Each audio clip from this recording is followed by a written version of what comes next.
Welcome back, everybody. It's What's on My Deck. I do want to say I feel like we're getting a little bit of a late start on this, but it was 4th of July week. And I say that because it was literally a 4th of July week. Probably fish 300 days a year, but I really try not to be on the water that much during the 4th of July weekend. Instead, spend time relaxing with family. But with that said, we still did get out with my nephews, did a little largemouth fishing. That's always a good time. And yeah, and point of What's on My Deck is to go back and show you what rods, what reels, what setups we were using the month prior. So this would be June 2023.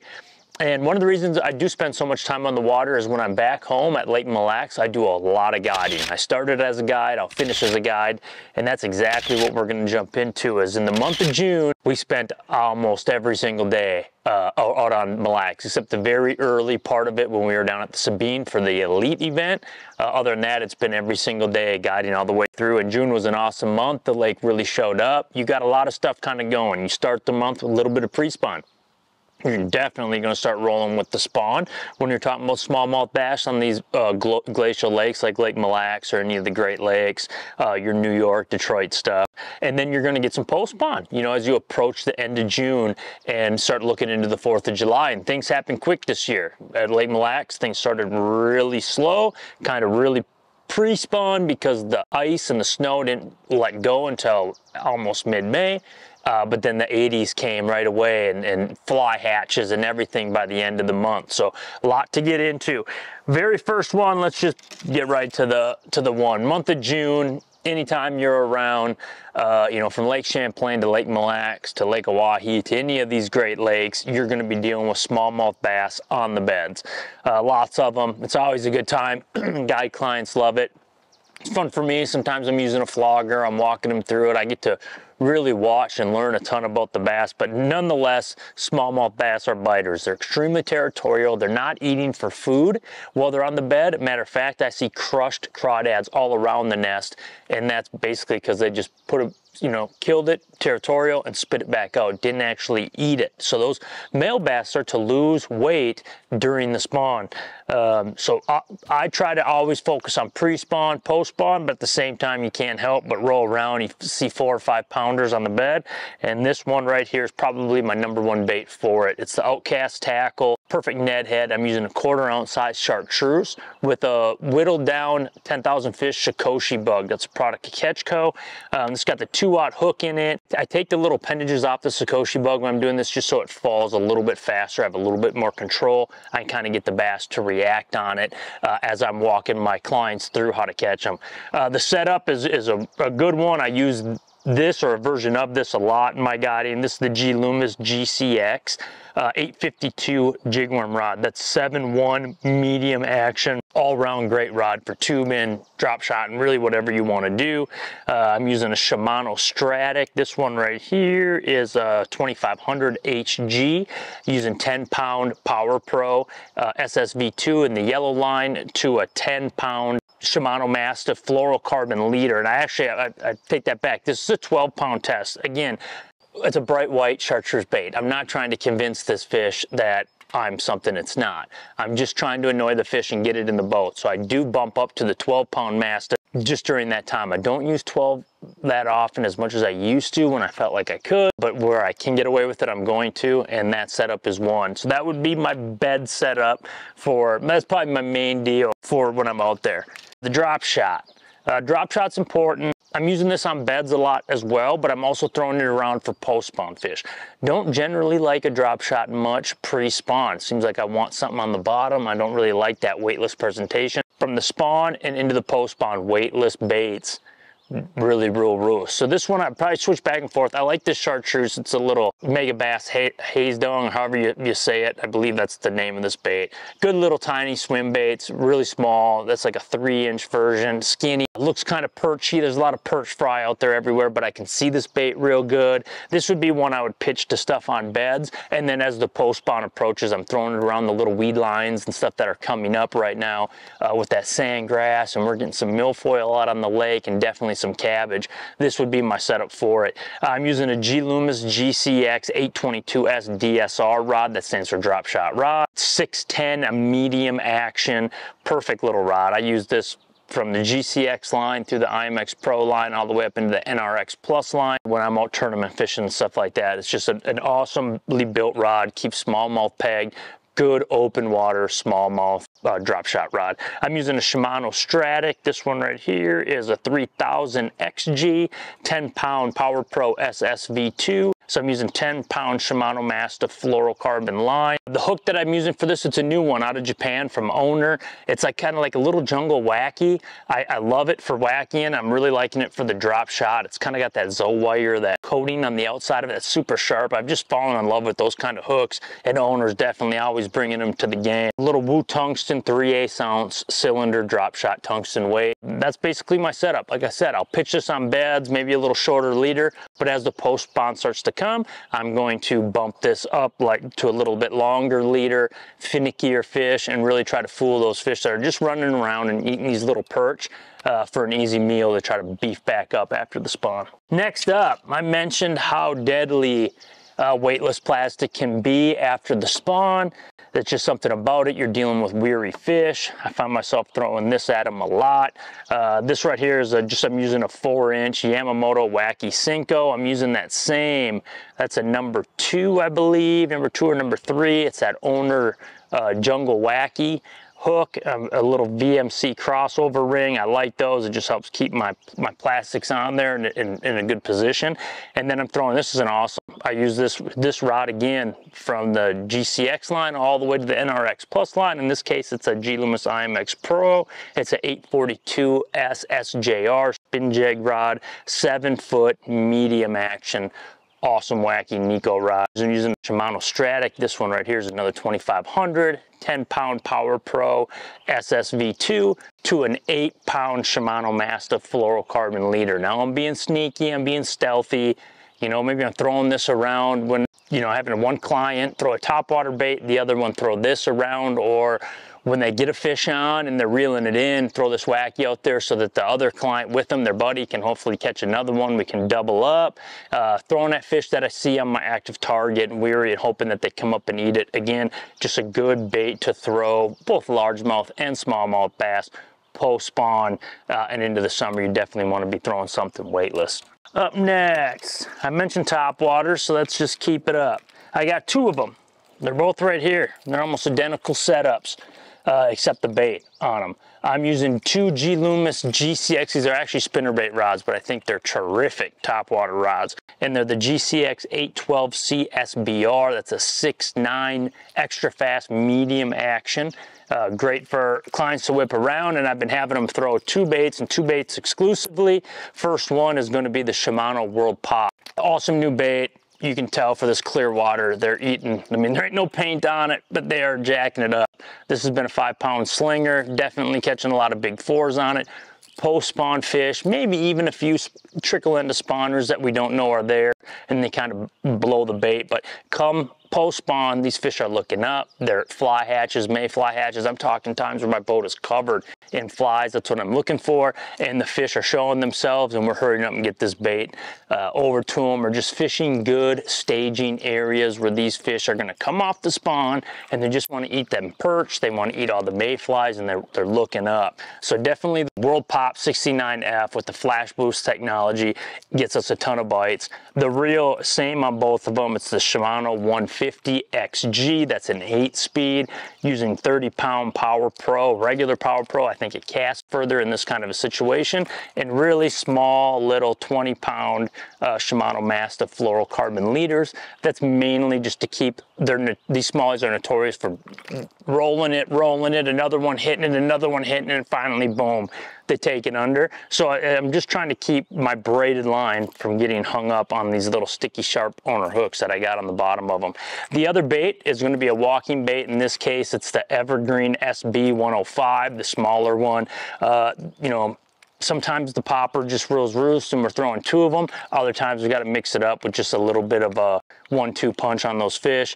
Usually the clients both end up with some nice giants and a big old bag from it at the end of the day. But matching setups, different baits when applicable. Next up, drop shot, post-spawn drop shot.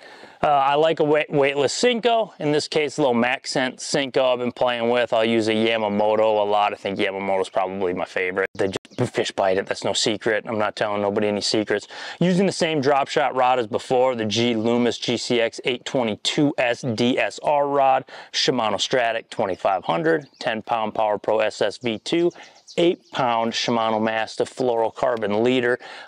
Again, using that same, you can tell I like a lot of the same stuff. That new little owner hook out of Japan that I saw was just released here at Outkast. Half-ounce Tungsten cylinder tungsten drop shot weight, and this is my setup. And basically, I'm throwing a Wacky Senko, but fish can be in 18 feet right now, they can be in 2 feet right now. If they're in 2 feet, I'm throwing the Wacky Senko. If they're in 18 feet, I'm throwing them a Wacky Senko, but on a drop shot, so that it can get down to them, but then still have enough time to be a weightless piece of plastic to convince that post-spawn, that big post-spawn female, into eating this thing and taking it down. Awesome little setup. Basically same drop shot setup we're using before, but again, we're post-spawn, so we're throwing a lot of weightless stuff at them. Tried and true, the #1 bait for me all year round, if you had to add it all up, is going to be a 10,000 fish Sukoshi bug by Catchco. It's a killer little craw bait, Stretch X plastic. If you watched this segment before, which I thank you, a lot of you do and watch it, we hear it all the time, how much you appreciate this, so thank you. But if you're new to this one, we talk about it a lot. The 10,000 fish Sukoshi bug definitely catches big smallies. They're crawdad eaters, it's just the way it goes. Using a 3/16 ounce Outkast tackle, perfect Ned head. That's just the best. I helped create it with the helps of people like Seth Fighter and the rest of the team at Outkast Tackle. Rounded Ned rig makes the bait always pop up this way. Hugely important. The right hook, we keep them pegged, we don't lose them. We power fish these Ned rigs, and smallmouths absolutely love them. The setup that we're using for this is, again, a similar one. We're using it all the way up. That's the beautiful thing about Loomis. Find a rod in your price point, and they usually keep it going, you know, that you can get it from the GCX series all the way to the NRX. And this one right here is the Loomis 852S jigworm rod. I talked about that one before on the bed bait, the little Ned rig bed bait essentially. 7-1 medium action. I'm using a 3000 Shimano Vanford. Awesome, this is an awesome setup. Clients love throwing this thing around. 10-pound PowerPro SSV2, 10-pound Shimano Mastiff Flourocarbon leader, FG knot, longer leader. This catches the majority of our 6-pounders, our 5-pounders, and definitely those big bags. This is the bait. That does it. One of my definite confident baits. All right, 2 more setups to go. Easily one of my favorite ways to catch a smallmouth bass. We talked about it pre-spawn, we're talking about it post-spawn, but right now, mayfly hatchers are going crazy. Fish flies, dragonflies, gnats, the little perch, you name it, smallmouth are looking up, okay? So they get super duper good eyes. They can see things from a long ways away. The water's still clear, hasn't clouded up yet for that midsummer algae bloom. I'm throwing a hair jig. I feel like my hookup ratio and landing ratio is almost perfection with this setup. And this is an Outkast Tackle fighter fly. This is the 1/8 ounce model right here. I got a little tiny piece of Senko underneath it to help me cast it a little further. Yep, it's a brown one. Everyone thinks black, and man, I've had times when green pumpkin outdid black by a long slide in tournaments even, where you have a partner throwing black and I'm throwing green. Generally, black's the color I want, especially pre-spawn. Post-spawn, a lot of bugs and stuff in the water, a lot of mini little baby crawdads, all that in brown, dirty brown. Gets bitten really good this time of year by big fish, and I don't think they see it as much as they do the black ones anymore. So this is the Outkast Tackle fighter fly. We've rocked these for quite a long time, using literally one of the best, or the best, probably the best hair jig rod, marabou fluff rod, if you will, is a Loomis 901. I think a lot of people know that. I think a lot of companies out there try to mimic this rod to the best of their ability. Again, another one you can get in the IMX Pro. I use it for all my fishing, and the NRX Plus, but this is the 901, and rod is super important when it comes to being able to throw these super light little hair jigs, keep them pegged, get the bite, and get them into the boat. And the 901 does that because it's the 7.6 medium light action rod. The only other time I use this rod is for a spy bait. I don't think I use it, or that I can think of right now, besides a hair jig and a spy bait. A lot of people use the 902 for the spy bait. I did. I've even pitched it before on these, but I like the 901 better. I think I can cast it further, and I definitely think that medium light instead of the medium, that medium light keeps those fish pegged that just have that back treble on, or just, you know, just bite this. But they're screwed. I got them. When they bite this hair jig, I absolutely got them. I'm throwing this on the new Me-Ravel. I don't quite know if I'm saying it right. Basically, the old Stradic CI4 redone. Super light. I like the look on it. Not too flashy at all. This one right here is the 3000. Clients have been loving this. Just got this into my arsenal. This is a big seller at Shields. This whole setup you can get at Shields. This is 8-pound regular PowerPro, because I said earlier I think it casts better. To a short, you can see the FG knot right here, to a short Shimano Mastiff 8-pound fluorocarbon leader. So that right there, that's my setup that I'm throwing around there. Catching a lot of fish pre-spawn, post-spawn on the Marabou jig. The Outkast tackle fighter fly definitely gets it done. All right, last but not least, got to have a big bait caster on the deck of the boat. Loomis IMX Pro 874 CRR. Again, another rod that I love in the NRX line. They have the 873. I use that one a lot. The 874, a little bit more beefy. That's why we throw it a lot in the IMX Pro. I use this rod specifically a lot when I'm doing my tournament fishing. But I'm throwing an Outkast tackle, football jig, skirtless, with a bio spawn. 4-inch, this is like the Gobi color, Exo Swim. A lot of pre-spawn stuff still. Early June, throwing this around for those pre-spawners that are staged up, looking for a big meal before they're gonna slide up and eat. And I'm starting to keep it honest out deep. I'll be honest, I haven't found them great. We're still just a touch behind, but usually by the 4th of July, I'd say that June 30th, my birthday time, that's when I'm always looking forward to throwing this thing out there and catching fish with it. It's just a little bit different look than a football jig, which maybe I get more into in the fall and early pre-spawn. A little bit different look. They like the paddle tail. That's no secret at all.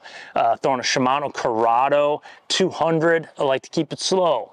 Reel it along the bottom, pull it. I don't want to move this thing too much. Obviously, I want it in the rock. And I'm using straight 18-pound Shimano Mastiff fluorocarbon line. A lot of zebra mussels. I want it down there. I want to be able to boat flip them when they bite it and get them into the boat. But the 7.3 medium heavy Carolina rig rod, don't let it fool you. It's not just a Carolina rig rod. It's literally one of the best dragging rods that I've ever thrown in my life, or the best in that line. And it goes way back to even the old GLX, the discontinued GLX from before when it came on. It's just really a power rod and an awesome one for it. So that's it. That's my 9 rods. Those are the things we were using, putting up big bags out on Lake Mille Lacs with my guide clients. They work this stuff every day. It just always keeps working. We keep landing them.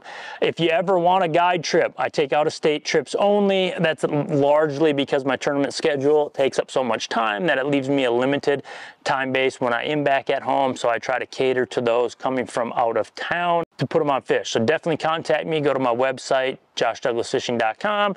And again, if you love these, please subscribe to them. Subscribe to Josh Douglas Fishing. We will keep these What's on My Decks coming. We get the emails, we get the direct messages, we get stopped at the shows and at the tournaments and out on the water at the boat ramps.